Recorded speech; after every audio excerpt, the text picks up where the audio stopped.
Hello, good morning. Durga Pal ma'am की class में आप सबका स्वागत है। Good morning students, welcome back to Durga Pal ma'am's class. आज इस क्लास में आप पढ़ेंगे क्लास 9th हिंदी क्षितिज का 6th चैप्टर मेरे बचपन के दिन, जो कि महादेवी वर्मा द्वारा रचित है। क्लास में आगे बढ़ने से पहले सभी बच्चे लाइक का बटन दबा करके अपनी अटेंडेंस लगा दें।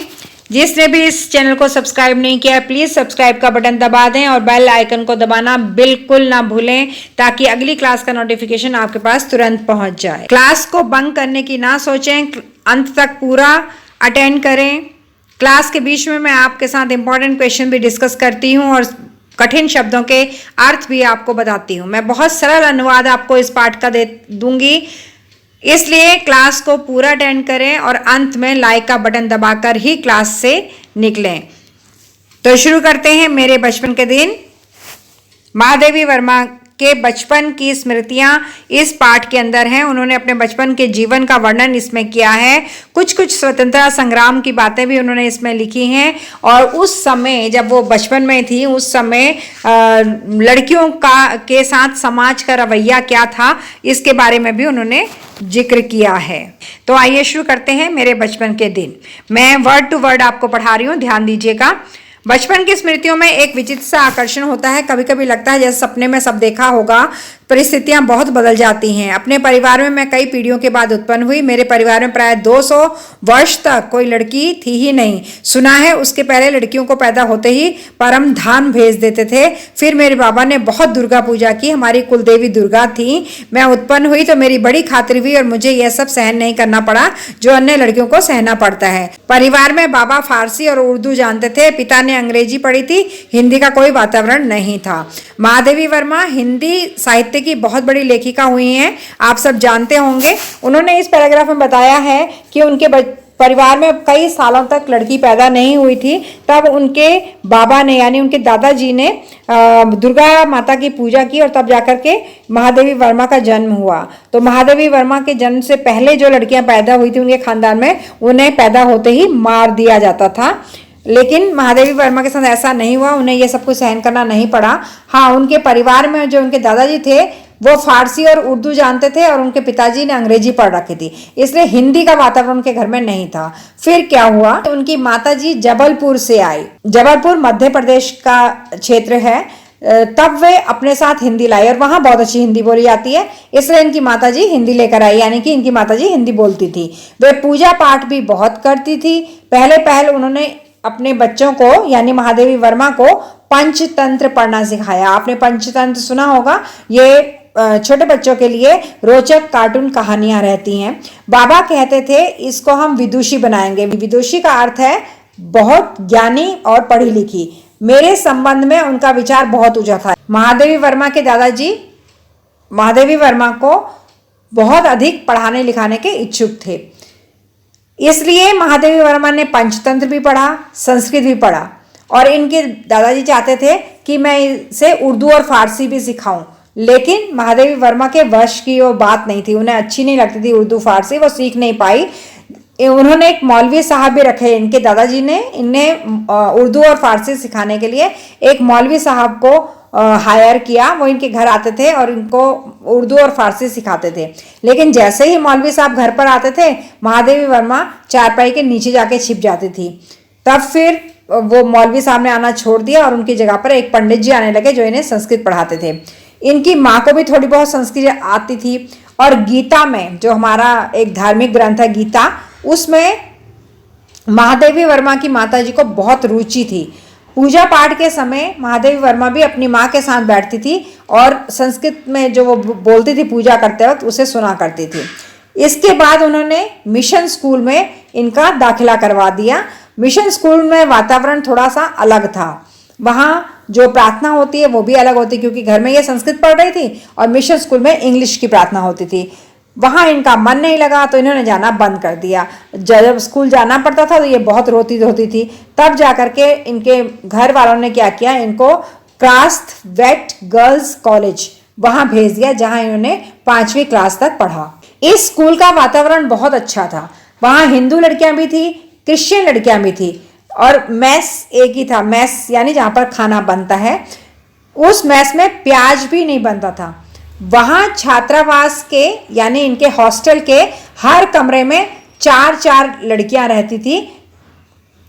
उनमें जो पहली इनके साथ रहने के लिए लड़की आई वो थी सुभद्रा कुमारी चौहान, जिनके बारे में आपने सुना होगा, खूब लड़ी मर्दानी, वो तो झांसी वाली रानी थी। इन्हीं की लिखी हुई कविता है। 7वें दर्जे में वो इनसे 2 साल सीनियर थी। मतलब महादेवी वर्मा 5वीं क्लास में पढ़ती थी और सुभद्रा कुमारी चौहान वो 7वीं क्लास में पढ़ती थी, 2 साल इनसे बड़ी थी। सुभद्रा कुमारी चौहान उसी समय से कविताएं लिखती थी और महादेवी वर्मा को भी कुछ तुकबंदी करने का शौक था बचपन से, वो भी कविताएं लिखा करती थी, क्योंकि महादेवी वर्मा की माँ भी लिखती थी और वो मीरा के भजन भी गाती थी। तो वहाँ से इनको भी इंटरेस्ट हुआ कि ये भी हिंदी में कविताएं लिखा करें। शाम को जब वो इनकी माँ मीरा के पद गाती थी तो महादेवी वर्मा अपने घर में इन पदों को सुना करती थी और सुन सुनकर उन्हें भी ब्रज भाषा में लिखना आ गया। यहाँ आकर के उन्होंने देखा कि सुभद्रा कुमारी चौहान ब्रज भाषा में नहीं लिखती हैं, वो तो हिंदी भाषा में लिखती हैं। और उस समय हिंदी भाषा का जो रूप चल रहा था उसे खड़ी बोली बोलते थे। सुभद्रा कुमारी चौहान जो है वो खड़ी बोली में लिखा करती थी। तो महादेवी वर्मा ने जब देखा कि सुभद्रा कुमारी चौहान तो खड़ी बोली में लिख रही है, तो इन्होंने भी अपना ब्रज भाषा छोड़ करके खड़ी बोली में लिखना शुरू कर दिया। अब आप लोग बच्चों खड़ी बोली से कंफ्यूज नहीं होना। जो हिंदी भाषा आज हम लोग बोल रहे हैं, जिस भाषा में बोल रही हूँ आप सुन रहे हैं, यही भाषा उस समय खड़ी बोली थी। इसके कुछ कुछ शब्द बदले हुए थे। उस समय इसी भाषा को खड़ी बोली कहा जाता था। लेकिन सुभद्रा कुमारी चौहान की कविताएं तब तक लोग जानने लग गए थे, तो वो थोड़ी सी चर्चित थी, लोगों में को उनका नाम पता था। अब महादेवी वर्मा क्योंकि उनसे छोटी भी है और इनकी कविताओं को अभी कोई पहचानता नहीं है, तो वो छिपा छिपा कर लिखती थी कि कहीं सुभद्रा इन कविताओं को देख ना ले। एक दिन उन्होंने कह ही दिया कि महादेवी क्या तुम भी कविता लिखती हो? तो महादेवी ने डर के मारे कहा नहीं। सुभद्रा कुमारी चौहान को शक तो हो गया था कि ये भी कविताएं लिखती हैं, तो उन्होंने इनके डेस्क की पूरी तलाशी ले ली कि वहां से तो बहुत सारा मटेरियल निकल आया, बहुत माल निकला, बहुत कविताएं ये लिखती थी महादेवी वर्मा और अपने डेस्क में छिपा कर रखती थी। सुभद्रा कुमारी चौहान ने डेस्क चेक कर लिया तो वहां से बहुत कुछ निकल गया। तो महादेवी वर्मा बेचारी ऐसे खड़ी हो गई जैसे कोई चोर खड़ा होता है। सुभद्रा कुमारी चौहान ने एक हाथ में इनका लिखे हुए कागज को लिया और एक हाथ से इनका हाथ पकड़ करके पूरे हॉस्टल में इन्हें घुमा करके आई और सबको बता करके आई, देखो महादेवी वर्मा कविता लिखती है। फिर तब से सुभद्रा कुमारी चौहान के साथ महादेवी वर्मा की फ्रेंडशिप हो गई, मित्रता हो गई। क्रॉस फैट में एक पेड़ की डाल थोड़ी सी नीचे झुकी हुई थी, उस डाल पर ये दोनों बैठ जाया करती थी। जब बाकी की लड़कियां खेल रही होती थी तब ये दोनों क्या करती थी, उस पेड़ पर बैठ करके तुक मिलाती थी, यानी कविताएं कहती थी। एक लाइन एक ने कही, दूसरी लाइन दूसरे ने कही, इस तरह से ये लोग तुक मिलाया करते थे। उस समय पर जब ये वहां 5वीं और 7वीं क्लास में पढ़ रही थी, एक पत्रिका यानी मैगजीन छपा करती थी उस समय, जिसका नाम था स्त्री दर्पण। उसी में ये लोग अपनी कविताओं को भेज देते थे छपने के लिए। सुभद्रा कुमारी चौहान की कविता तो छपी जाती थी क्योंकि वो बहुत अच्छा लिखती थी, और महादेवी वर्मा छोटी थी, अभी तुकबंदी करती थी, लेकिन उनकी भी छप जाती थी। कि उस समय कवि सम्मेलन बहुत हुआ करते थे उस जगह पर। हिंदी का उस समय प्रचार प्रसार था, लोग ज्यादा हिंदी को पसंद कर रहे थे, बोल रहे थे हिंदी में, लिख रहे थे हिंदी में। 1917 की बात है, गांधी जी ने सत्याग्रह आंदोलन छेड़ रखा था और वो वहीं पर आनंद भवन में आकर के रुके हुए थे और वहीं से वो स्वतंत्रता संग्राम का सारी चीजें किया करते थे। जहां तहां हिंदी का प्रचार भी चलता रहता था, कवि सम्मेलन भी होते थे। क्रॉसफेट से एक मैडम थी इनकी टीचर, वो इन बच्चों को अपने साथ लेकर कर जाती थी। जहां भी कविताएं पढ़ी जाती थी उस जगह पर ये अपने साथ बच्चों को लेके आती थी। कवि सम्मेलन जब होता था तो वहां पर कभी हरिओध जी अध्यक्ष होते थे, कभी श्रीधर पाठक अध्यक्ष होते थे, कभी रत्नाकर जी अध्यक्ष होते थे। तीनों के नाम आपने सुने होंगे, बहुत बड़े लेखक और कवि हुए हैं ये हिंदी साहित्य में। तो इनमें से कोई ना कोई वहां अध्यक्ष होता था, मंच की अध्यक्षता कर रहे होते थे और बाकी लोग वहां अपनी कविताएं सुनाने के लिए आते थे। तो ये दोनों जब वहां पर जाते थे तो ये इंतजार करते रहते बेचैनी से कि कब हमारा नाम पुकारा जाएगा और हमारी बारी आएगी और हम कविता सुनाने के लिए वहां पर जाएंगे। कई बार क्या हुआ कि महादेवी वर्मा को फर्स्ट प्राइज मिल गया वहां पर। कम से कम उन्होंने 100 मेडल जीते वहां कवि सम्मेलन, डिफरेंट कवि सम्मेलन में जाकर के उन्हें 100 के लगभग पदक मिले हैं। एक बार की घटना उन्हें याद आती है, महादेवी वर्मा बताती हैं कि एक बार क्या हुआ कि उन्होंने एक कविता सुनाई और कविता सुनाने के बाद उन्हें एक चांदी का कटोरा इनाम में मिल गया। बहुत ही सुंदर कटोरा था, नक्काशी की वजह से बड़ी खूबसूरत सा कटोरा था वो। उस दिन सुभद्रा कुमारी चौहान वहां पर नहीं गई थी कवि सम्मेलन में और महादेवी वर्मा को ये चांदी का कटोरा मिला था। तो जब महादेवी वर्मा कटोरा लेकर के वापस हॉस्टल आई तो उसने सुभद्रा से कहा कि देखो ये मिला है मुझे। सुभद्रा ने कहा अच्छा वाह, तुम्हें तो बड़ा सुंदर मिला है कटोरा, क्या तुम इसमें मुझे खीर खिलाओगी? महादेवी वर्मा मान गई कि ठीक है, मैं इस कटोरा में तुम्हें खीर खिलाऊंगी। अब जब तक वो खीर खिला पाती उन्हें, उन्हीं दिनों के दौरान उसी बीच में क्या हुआ कि आनंद भवन में बापूजी आए, महात्मा गांधी आए। हम लोग तब अपने जेब खर्च से हमेशा एक एक दो दो आने देश के लिए बचाते थे। स्वतंत्रता संग्राम की तैयारियां तो चली रही थी, उस समय चल ही रहा था स्वतंत्रता संग्राम, 1917 की बात है ये। तो महात्मा गांधी क्या करते थे, चंदा इकट्ठा करते थे ताकि वो देश के काम आ सके। जो लोग स्वतंत्रता संग्राम में लड़ाई कर रहे हैं उन लोगों के काम आ सके वो पैसा, इसलिए चंदा इकट्ठा किया जाता था। तो ये लड़कियां भी अपने जेब खर्च से पैसा बचा करके वहां पर बापूजी को दिया करती थी। अब उस दिन जब महादेवी वर्मा बापूजी के पास गई तो अब बच्चे को बड़ी खुशी होती है कि मुझे चांदी का कटोरा इनाम में मिला है। तो खुशी खुशी में उन्होंने बापू को निकाल करके दिखा दिया और बोले कि मुझे कविता सुनाने पर ये कटोरा मिला है। तो महात्मा गांधी ने क्या कहा, अच्छा दिखाओ तो मुझे। और महादेवी वर्मा ने अपना कटोरा उनको दे दिया। उस कटोरे को उन्होंने हाथ में लेकर के सीधा कहा महादेवी वर्मा से, क्या तू इसे मुझे देगी? अब महादेवी वर्मा क्या कर सकती है, जब एक छोटी बच्ची है और उससे कोई कह रहा है कि लाओ ये मुझे दे दो, देश के काम आएगा, तो उनको देना पड़ा। बहुत दुख हुआ क्योंकि छोटे बच्चे के लिए इनाम बहुत मायने रखता है, तो उन्हें बहुत दुख हुआ। लेकिन वो कहते हैं कि मुझे इस बात का ज़्यादा दुख हुआ कि महात्मा गांधी ने मुझसे ये पूछना चाहिए था कि किस कविता पे तुम्हें ये कटोरा इनाम में मिला, वो कविता तो मुझे सुनाओ।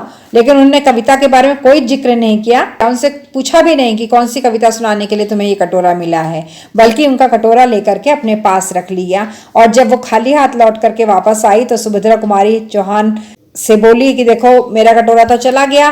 तो सुभद्रा ने कहा और जाओ दिखाने के लिए, लेकिन मुझे तो खीर खिलानी ही पड़ेगी। अब तुम चाहे पीतल की कटोरी में खिलाओ मुझे या पत्ते की कटोरी में खिलाओ, लेकिन खीर तो मुझे खिलाओगे। महादेवी वर्मा कहती हैं कि मुझे मन ही मन तो बहुत खुशी हो रही थी कि मैंने अपने इनाम में मिला हुआ चांदी का कटोरा देश के लिए समर्पित कर दिया, लेकिन इस बात का दुख भी था कि उन्होंने मुझसे कविता नहीं पूछी। कुछ समय के बाद सुभद्रा जी वहां से चली गई, तब उनकी जगह पर एक नई लड़की आई इनके साथ रहने के लिए उस कमरे में, और वो मराठी थी वो लड़की, और उसका नाम था जैबुनिसा। कोल्हापुर से आई थी वो, और जैबुनिसा को महादेवी वर्मा जैबुन बोला करती थी। जैबुन महादेवी वर्मा का बहुत सारा काम कर देती थी, उनका डेस्क साफ कर देती थी, किताबें ठीक कर देती थी। तो क्या होता था कि महादेवी वर्मा का टाइम बच जाता था क्योंकि जैबुनिसा उनका काम कर देती थी। तो महादेवी वर्मा उस बचे हुए समय में कविताएं लिखा करती थी। जैबुन मराठी शब्दों से मिली जुली हिंदी बोला करती थी, मराठी भाषा की लड़की थी तो उसे हिंदी कम आती थी, तो टूटी फूटी हिंदी बोलती थी, और महादेवी वर्मा भी उससे कुछ कुछ मराठी सीखती थी। वहाँ एक उस्तादनी जी थी, उस्तादनी मतलब एक टीचर थी वहाँ पर, जिनका नाम था जीनत बेगम। जैबुन जब इकड़े तिकड़े लोकर लोकर ऐसे मराठी शब्द बोला करती थी तो उस्तादनी जी जो उनकी टीचर थी वो टोके बिना नहीं रहती थी, कहती थी देसी कौवा और मराठी बोली। जैबुन कहती थी नहीं उस्तादनी जी, कौवा भी मराठी है और बोली भी मराठी है। जो जैबुनिसा उनके हॉस्टल में रहने के लिए आई थी वो मराठी महिलाओं की तरह ही किनारेदार साड़ी पहना करती थी और वैसा ही ब्लाउज पहनती थी। तो उस समय की लड़कियां साड़ी ब्लाउज पहन के ही स्कूल टाइम में भी साड़ी ब्लाउज ही पहना करती थी। कहती थी कि हम मराठी हैं इसलिए हम मराठी बोलेंगे। देखिए आजकल बच्चे जो अपनी भाषा बोलने में शर्म महसूस करते हैं उनके लिए यहाँ पर ये एक बहुत अच्छा संकेत है कि जैबुनिसा कहती थी कि मैं मराठी हूँ इसलिए मैं मराठी ही बोलूँगी। उस समय ये देखा मैंने कि सांप्रदायिकता नहीं थी, मतलब ये हिंदू है, ये मुसलमान है, ये मराठी है, ये हिंदी भाषा का है, ये गुजराती है, बंगाली है, ऐसा कुछ नहीं था। जो अवध की लड़कियां थी वो आपस में अवधी बोला करती थी, जो बुंदेलखंड से आती थी वो बुंदेली बोला करती थी। कोई अंतर नहीं होता था उनमें और सब बैठ करके इकट्ठे हिंदी पढ़ते थे। उर्दू भी उन लोगों को पढ़ाई जाती थी, लेकिन जो आपस में बात करते थे वो अपनी भाषा में बात किया करते थे। ये बहुत बड़ी बात थी कि वो लोग एक ही मेस में खाना खाते थे और सुबह जब प्रार्थना सभा में खड़े होते थे तो एक ही प्रार्थना सब लोग बोलते थे, लेकिन फिर भी उनके बीच में कभी लड़ाई नहीं हुई। मैं जब विद्यापीठ आई मतलब वहाँ से पढ़ाई खत्म करने के बाद महादेवी वर्मा विद्यापीठ में आई, तब तक मेरे बचपन का वही क्रम चला जो आज तक चलता आ रहा है। कभी कभी बचपन के संस्कार ऐसे होते हैं कि हम बड़े हो जाते हैं लेकिन वो संस्कार नहीं जाते, और ये बहुत सही बात है। जो हमने बचपन में सीखा होता है, जो आते हमें बचपन में पड़ जाती हैं, अच्छी या बुरी, वो बुढ़ापे तक हमारी आदतें नहीं जाती हैं। इनको अपने बचपन की एक और बात याद आती है कि ये जिस जगह पर रहते थे ना, वहाँ पर जवारा के एक नवाब रहा करते थे, और अब उनकी नवाबी तो खत्म हो गई थी। वो बेचारे बंगले में रहते थे, और उस बंगले के कंपाउंड में हम लोग भी रहा करते थे, यानी महादेवी वर्मा भी रहा करती थी। उनकी जो पत्नी थी बेगम साहिबा, वो कहती थी महादेवी वर्मा से कि तुम लोग मुझे ताई जी कहा करो। तो ये सारे बच्चे उनको ताई साहिबा कहा करते थे, और उनके बच्चे महादेवी वर्मा की माँ को चची जान कहते थे। हमारे जन्मदिन उनके घर में मनाए जाते थे और उनके जन्मदिन हमारे घर में मनाए जाते थे। यानी उस समय हिंदू मुस्लिम के बीच में कितना बढ़िया भाईचारा था, ये दिखाया है महादेवी वर्मा ने यहाँ पर। तो नवाब साहब का एक लड़का, तो उनकी पत्नी थी ताई साहिबा, वो कहती थी कि मेरे बेटे को आकर के राखी बांधा करो, बहनों को राखी बांधनी चाहिए। और राखी के दिन वो सुबह से अपने बेटे को एक बूंद पानी भी नहीं पीने के लिए देती थी। कहती थी राखी के दिन जब बहनें आएंगी ना, राखी बांध के जाएंगी, तब तक भाई को निराहार रहना चाहिए। और बार बार हमारे घर में वो मैसेज करवाती थी कि भाई भूखा बैठा है, जल्दी आकर के राखी बांध जाओ। फिर हम लोग जाते थे तो हमको लहरिया या फिर कुछ भी खाने के लिए मिलता था। और जब उनका मुहर्रम होता था तो उनके घर में हरे रंग के कपड़े बनाए जाते थे, तो वो हमारे लिए भी वो सिलवाया करती थी। फिर महादेवी वर्मा का छोटा भाई पैदा हुआ, तो ताई साहिबा ने महादेवी वर्मा के पिताजी से कहा कि देवर साहब से कहो कि मेरा नेग ठीक करके रखे। मतलब उन्होंने मजाक किया कि मेरे लिए गिफ्ट तैयार करके रखो, मैं शाम को आऊंगी। और जब वो शाम को आई तो बहुत सारे कपड़े लेकर के आई थी, और महादेवी वर्मा की माँ से वो बोली कि उनकी माँ को वो दुल्हन कह के बुलाया करती थी। बोली दुल्हन, जिनके ताई चाची नहीं होती है ना, वो अपनी माँ के कपड़े, वो बच्चे अपनी माँ के दिए हुए कपड़े पहनते हैं, नहीं तो 6-6 महीने तक ताई और चाची के दिए हुए कपड़े पहने जाते हैं। मैं इस बच्चे के लिए कपड़े लाई हूँ, ये बहुत सुंदर है, इसलिए मैं इसका नाम अपनी तरफ से मनमोहन रखती हूँ। तो महादेवी वर्मा बताती हैं कि उनके छोटे भाई का नाम ताई साहिबा ने मनमोहन रखा था, और यही नाम उनका चलता रहा हमेशा। ये वही प्रोफेसर मनमोहन वर्मा हैं जो आगे चलकर जम्मू यूनिवर्सिटी के वाइस चांसलर बने, गोरखपुर यूनिवर्सिटी के भी वाइस चांसलर ये रहे। कहने का मतलब ये है कि महादेवी वर्मा के छोटे भाई का नाम वही चलता रहा जो उन ताई साहिबा ने दिया था। उनके यहाँ भी हिंदी बोली जाती थी, उर्दू भी बोली जाती थी, और हमारे घर में अवधी भी बोलते थे। वातावरण ऐसा था उस समय कि हम लोग बहुत नज़दीक रहते थे। आज की स्थिति को जब महादेवी वर्मा देखती हैं तो उन्हें लगता है कि जैसे मैंने उस समय कोई सपना देखा हो। पड़ोसियों में इतना प्रेम, और वो भी हिंदू मुस्लिम में इतना प्रेम, आज के समय में तो ये एक सपने की तरह ही है। और लेकिन वो चाहती हैं कि अगर ये सपना सच हो जाता तो भारत की कहानी आज कुछ और ही होती। तो बच्चों, ये था मेरे बचपन के दिन, महादेवी वर्मा की कहानी, जिसमें उन्होंने अपने बचपन की कुछ बातों को, कुछ घटनाओं को बड़े ही मनोरंजक तरीके से आपके सामने रखा है। उम्मीद करती हूँ इस पाठ की व्याख्या बहुत अच्छे से समझ में आ गई होगी। मैंने कई मुश्किल शब्दों के अर्थ आपको समझाने की कोशिश की है। उम्मीद करती हूँ कि आपको समझ में आए होंगे। अब इस क्लास के अंत में प्लीज़ लाइक का बटन दबा दें, और अगर आपने अभी तक इस चैनल को सब्सक्राइब नहीं किया तो सब्सक्राइब कर लें, और बेल आइकन को दबाना तो बिल्कुल ना भूलें, ताकि आपको अगली वीडियो का नोटिफिकेशन तुरंत मिल जाए। अगली क्लास तक के लिए thank you. Thanks for attending Durga Pal Ma'am's class. Please like, share, subscribe, and don't forget to leave a lovely comment. Thank you.